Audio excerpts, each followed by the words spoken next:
Are you talking shift? We are. It's time for the We're Talking Shift podcast. Now. Here to talk shift, Loree Bischoff. We're Talking Shift. Hey everyone, welcome to We're Talking Shift, the podcast where we think about and talk about the good shift, because I believe that the antidote to feeling stuck begins by shifting our thinking. Today, you guys, I am going to share what I think is a really fun and interesting tip. This is going to be RelationSHIFT Tip number 6. And I'm pretty sure my producer, TJ, will be happy to add his 2 cents in later on as well.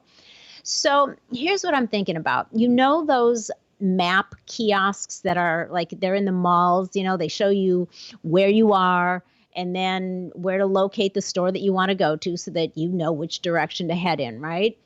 They're really great. They help you orient because you can get, you know, a macro view of things, which I love. I'm a map freak. When we go on road trips, I stare at the same maps for hours. I don't know what it is, but I just really like maps. And I like being able to see from that view where I was, where I am, where I'm going, and where everything else is in relation to that. I like being able to be oriented that way.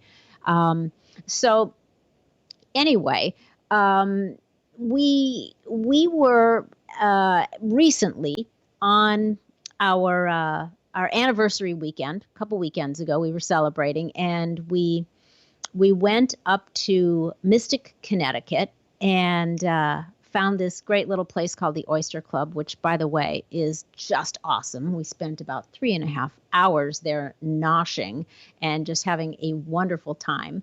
But this is what got me thinking about this. It's when I was getting ready to post a thing on Instagram, you know, a picture and a little blurb about this the next day, and I realized something really interesting.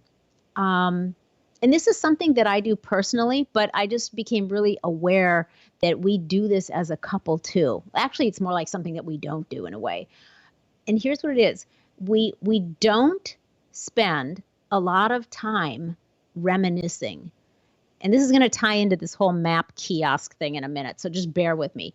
We don't spend a lot of time reminiscing. Like I said, we were there for 3.5 hours, and we were celebrating our 35th wedding anniversary. But very, very few minutes were spent talking about the past.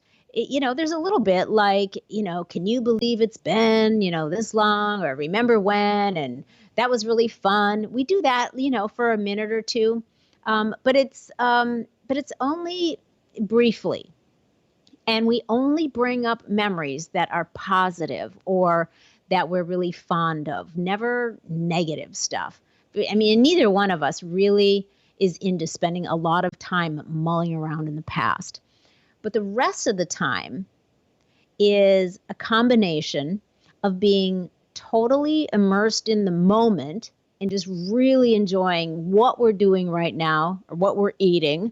We're big foodies, so it's all about the food and the company and the people around us, enjoying, you know, whoever we're meeting. And then the other thing is we love to brainstorm. And we talk about ideas. We talk about the kids. We talk a lot about the dog. But we're making future plans. And we're, you know, it's things like, what if we did this? And let's think about it that way. And wouldn't it be fun too?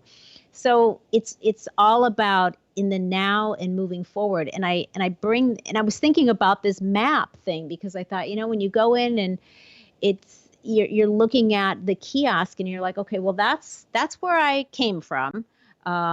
This is where I am now. It shows you, you know, the little stick figure of where you are now. And that's where I'm going. And that's where I realize that we spend most of our time individually and as a couple. We spend a lot of it just, where are we now? What are we doing? How are we feeling? What are you thinking? And then, okay, where do we want to go? What direction do we want to head in? What's the destination? So I don't know, TJ, tell me what you think about this. Is that something that resonates with you? 100%. I mean, what it sounds like to me is you're just focusing on navigating, and by navigating, it's always good to sort of have data and where you want to go and how you're going to get there.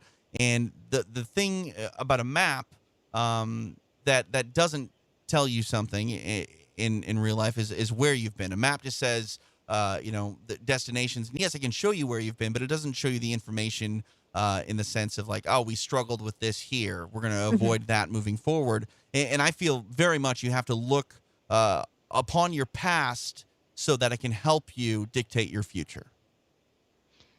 And I look at it like I don't want it to dictate my future. I look at the past as, okay, what are the resources? What are the things that I take with me to strengthen and support where I am now so I can better determine how I want my future to unfold? How do I want to create it rather than, you know what I'm saying? Well, that's what I'm saying. You need to look at your past so you can dictate your future, so you don't make the same mistake. So you decide it's going to work out this way. Your past doesn't dictate your future. The information there can help you dictate your own future. To help you dictate, Correct. not the past dictate. Correct. Because then we just let history repeat itself in negative ways sometimes. Right. Because, I mean, history will tend to repeat itself. You can't make the same choices. And honestly, I think we're all programmed to act a certain way. And unless we change the way that we act based on information that we experience in life, you're just going to make the same mistakes over and over again because that's in your nature. Mm-hmm. I mean, some people are really bad with money, and maybe it was because they grew up without money. They didn't know how to manage it. So if you lose all your money, well, look at the mistakes you made and go, okay, well, maybe when I have money again, I won't do that again. Mm-hmm. Yeah.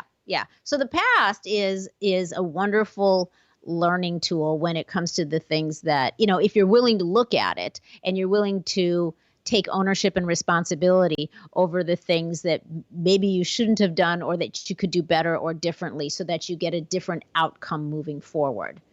So I think honoring it. Yeah, previous mistakes in life, I don't think you can ever really beat yourself up over unless you make those mistakes again.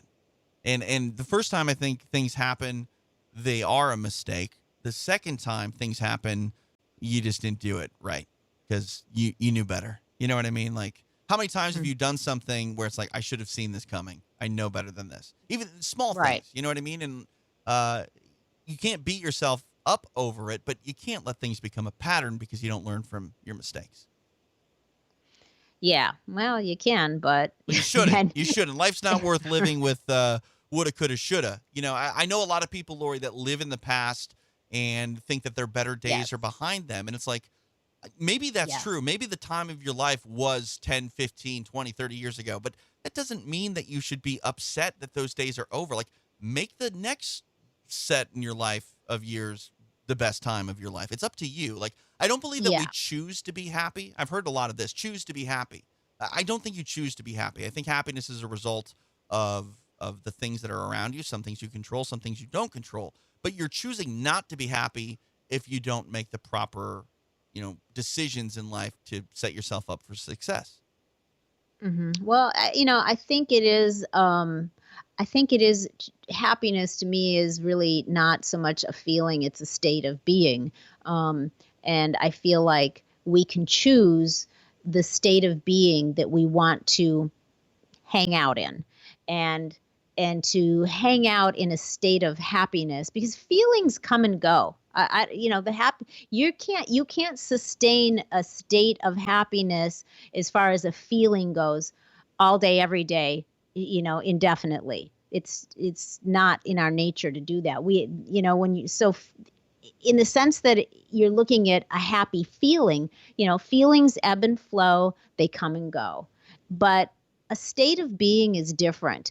And if you choose to be look at things and have an attitude about things in a way that is more accepting, less resistant, I think that you are able to stay in a state of happiness even while you may occasionally be, experiencing feelings that aren't always in a high elevated state. Does that make sense? Yeah, you're kind of challenging what I'm saying today, and I absolutely love it because this is a good conversation. I'm learning things. On guard. What I'll say, I still believe that you can't choose to be happy, but I do believe you can choose to not be happy, if that makes sense. I think that Yeah. you Yeah. can, There's, yeah, you can yeah. you can set yourself up to have a positive attitude and try to make the best out of every situation, take things as they come and make the best of it. But you can also choose to just absolutely put no effort in, find yourself in a circle of disarray. And to me, that's choosing to be unhappy. And 100% of the time, you can definitely make your life miserable and unproductive. Um, you can't always Absolutely. make yourself have the outcome you want to in life that would make you ultimately happy, but you can definitely do everything in your power to get there. And I think that alone will ultimately probably bring you happiness and joy.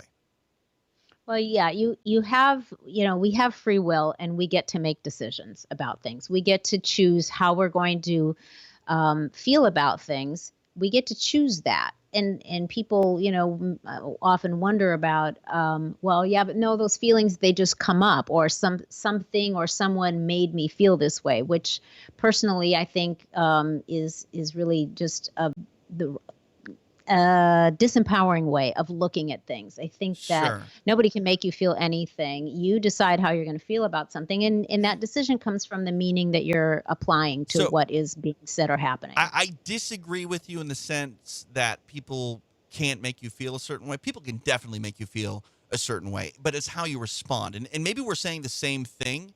Nope, we're not, TJ. Okay, well that's fine. I like that. But I mean, someone can make me feel horribly sad.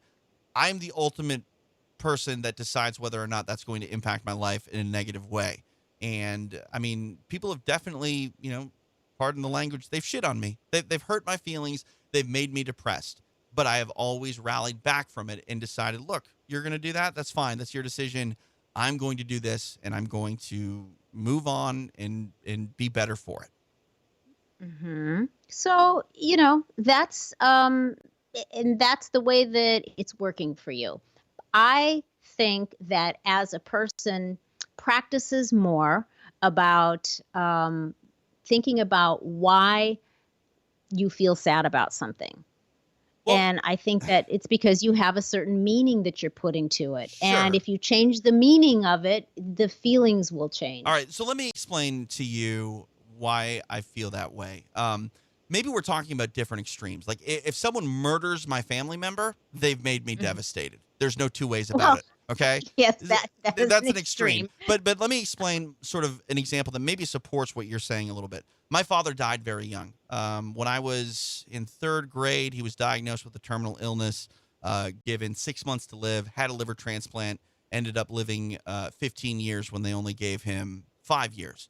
Throughout that time, my dad would always say to me, and it was grim because I mean I was a child, I was finally in my 20s, my mid 20s when he passed away. But I was in middle school, and my dad said something to me that I'll never forget. He said, "When I die, don't let it destroy you. It will destroy your mother. Don't let it destroy you." And by that, he meant like my mother, and she does this, and she tries hard not to, but every day she wakes up, she is a widow. You know what I mean by that? Like it's not Yeah. it's not something that she can really get past to move forward. And everybody deals with death differently. But my father saw that for my mother in the future. And for me, he just wanted me to take the lessons that he gave me in life, praise him for being a good dad, which I would, do because he was so valuable to me in life, but not dwell on the fact that I lost my father young. Don't get lost in the sense that, a person that helped me make my way through my young life was gone. Don't go, oh, he's gone. Now I don't know what to do. And Right. that's kind of what I think maybe you're touching on too, is situations you completely get to decide what they're going to do to you. Yeah. He was helping you with a different meaning around what would Right. be perceived as your loss of your father. Yeah, I mean, to me, he was helping me grieve many years before he died, if that makes sense. right. Sure. Building me up to go, look, you are the one that is ultimately going to make your life a success or not. When you're an adult, I'm only supposed to be here to hear about your stories and not make things necessarily happen for you like I have when you were a kid. And when we get to that point, I won't be here anymore, but continue on. And yeah, I don't know.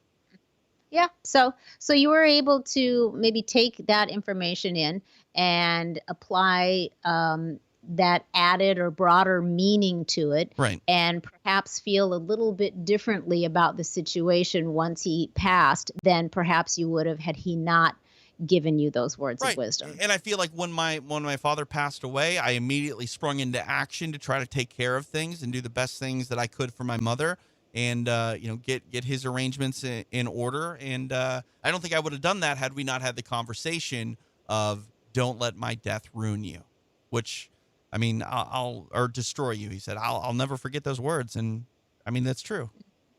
Yeah. Good. Wise man. Wise man. So, TJ, how did we get here? I mean, I think we're having a real deep conversation, and and We are. I'm like, okay. I love this conversation. no, I think it's awesome, and it I think yeah, no, it's good.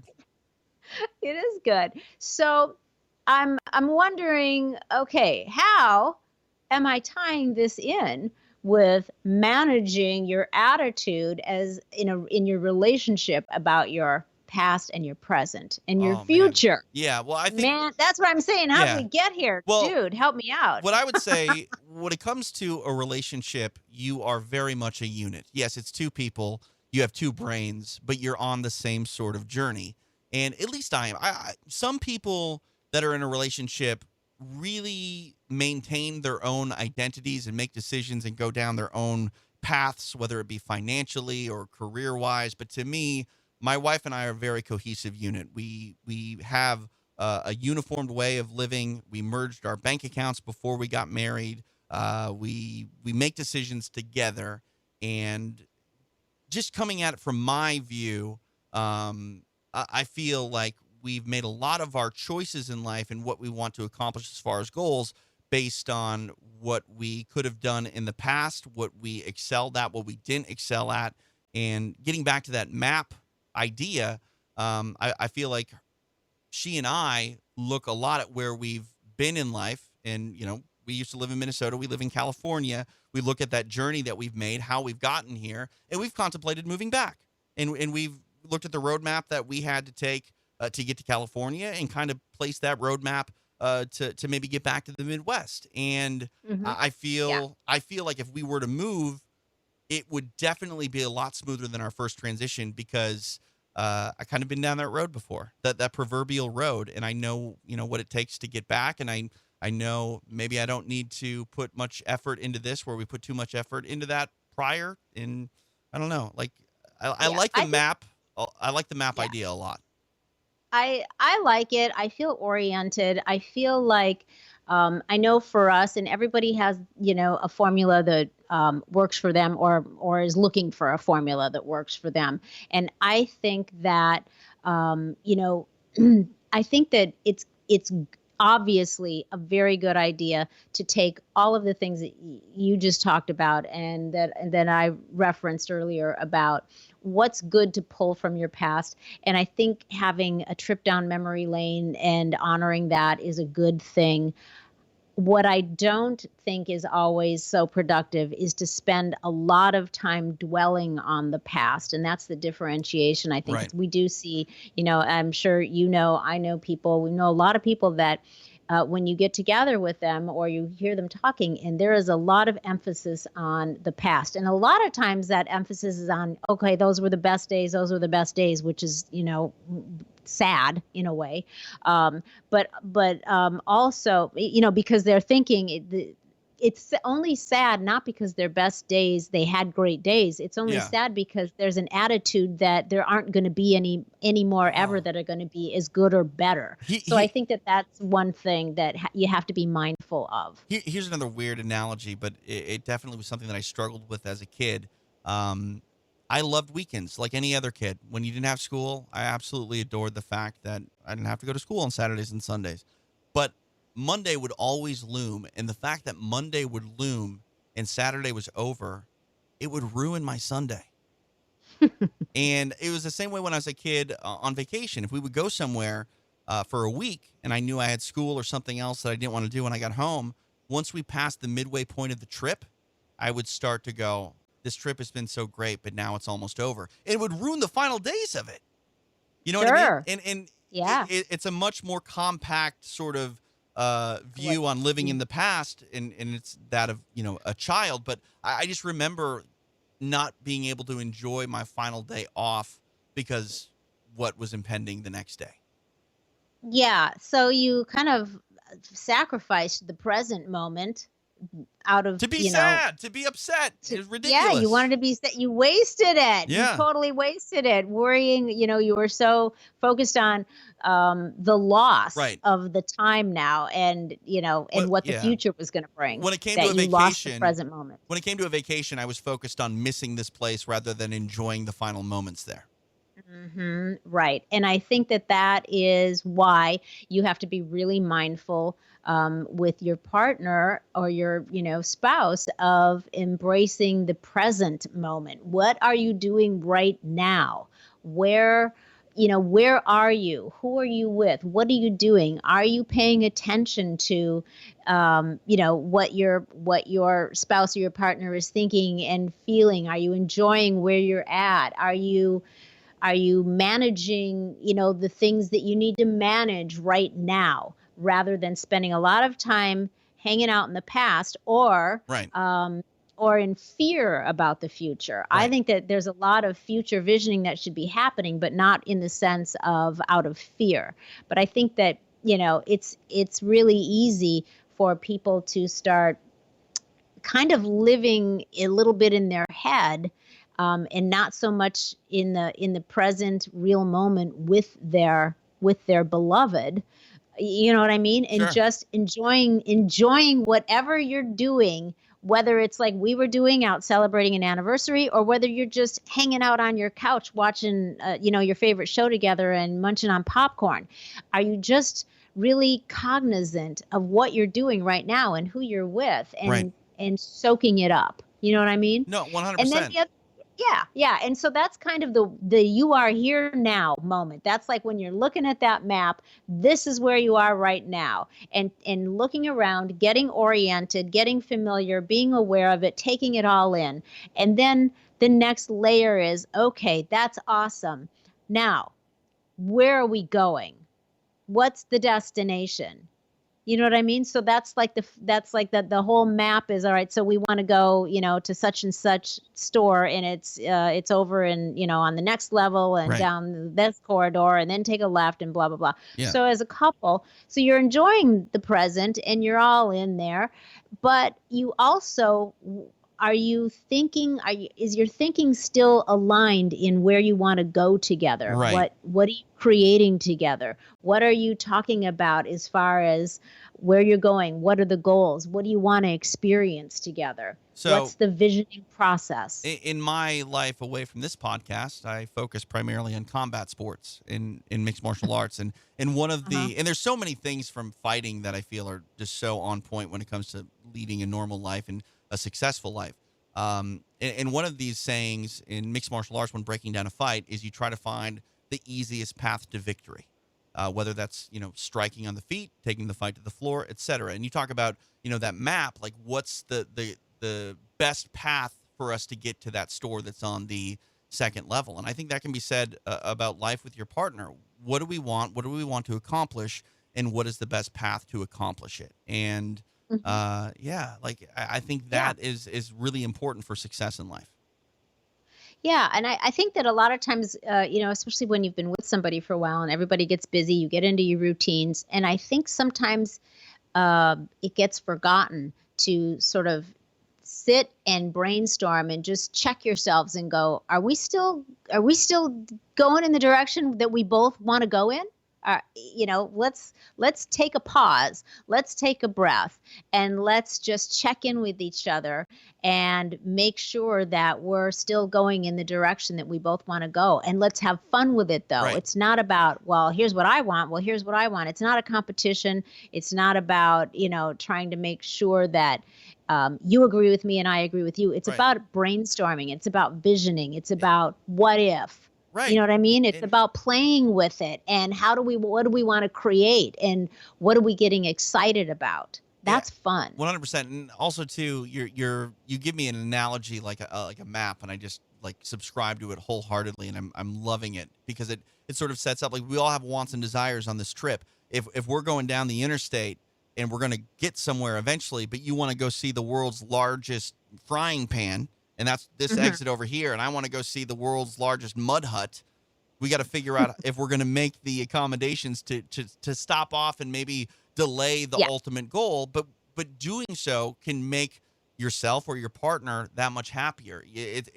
I mean, we really are all on a journey, and we want to make sure that we make the proper stops to enjoy it. Yeah, exactly. So I just, for us, I just noticed that this is kind of our routine. We have so many awesome memories, and we do enjoy them, but we don't spend vast amounts of time mulling around in the past. But in particular, we don't dwell on negative things, which I think is a trap that a lot of people fall into. We don't do that. So we really are balancing we balance like being very pragmatic about the present circumstances. Like, what's our present situation? Are you happy? What are you thinking? Where are we at? Enjoying it? Or what's the task at hand? Whatever it is. And then we balance that with being very visionary and goal and oriented, about the unfolding of our future. So I guess in closing, everybody, tip number 6 is really like, I guess succinctly, you could think of it as there, then, here, now, and where next. So I would just give you reminders or invite you to honor your past, have fun, briefly remembering your beginnings, and learn and enjoy the good stuff and be grateful for all of it. It is good to remember where you came from and why you were drawn to do life together with this person that you're with right now. And then embrace the present. So be in it. Be mindful of it. Focus on the tasks at hand, whether they're work or play, and find and appreciate the good that's in your lives together right now. Enjoy it. And again, be grateful. And then create your future. Share your dreams and ideas and talk about the goals and the planning of those goals, and enjoy the whole visioning process. That's so much fun, and it really sets a lot of things in motion that you may not really realize in the moment, but you'll look back on it and go, oh, remember when we had that whole visioning session where we just got into it and we spitballed all these ideas around, and then all of a sudden one day, you're like there, or you're on your way there. So enjoy it. And again, be grateful for the time to be able to do that. I feel like that's really one of the secrets to a long-lasting, very team-centric, stable, supportive relationship is honoring your past, embracing the present, creating your future. So with that, I hope you all enjoyed what we shared today. It was an interesting conversation. We fit a lot of things in that I didn't see coming, but it was fun. Thank you, TJ. That was good stuff. So I hope you all love what you heard today. Be sure to subscribe and share your comments with me. A rating always makes my day brighter. If you're trying to make some shift happen in your life or your interpersonal relations, if they need some shifting, I'm here for you. Just connect with me on we'retalkinshift.com or LoreeBischoff.com to find out what private coaching with me is all about. And you can also connect with me on Instagram or any of the other social media platforms that you like. So thank you, everybody, for listening and hanging out with us. Until next week, stay feisty, my friends, and go make some shift happen. That goes for you too, Gary V. The preceding podcast was a TJ DeSantis production. Comments, questions, and inquiries can be directed to DeSantisProd@gmail.com.